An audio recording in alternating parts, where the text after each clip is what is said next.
Hello everyone! In today's tutorial, I'm going to show you how to create a front-end blog post submission form in WordPress without giving users access to the WP admin dashboard. It's simple and straightforward, so let's get started.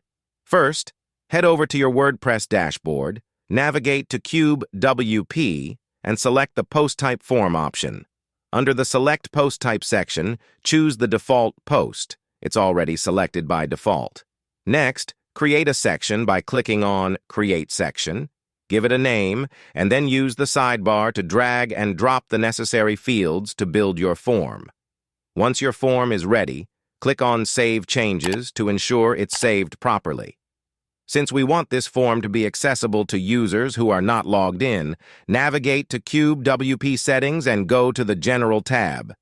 Here you'll find the option for Instant Sign-in/Sign-up. Enable this option and click Save Settings.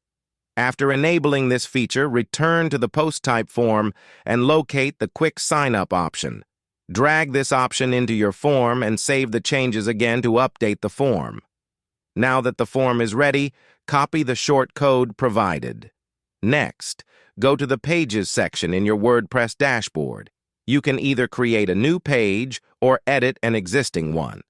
For this example, let's create a new page. Add a title for the page, paste the short code into the content area, and then click Publish to make the page live. Finally, open the page in an incognito window or as a non-logged-in user to test the form. Submit a blog post through the form to confirm everything is working correctly. And there you have it.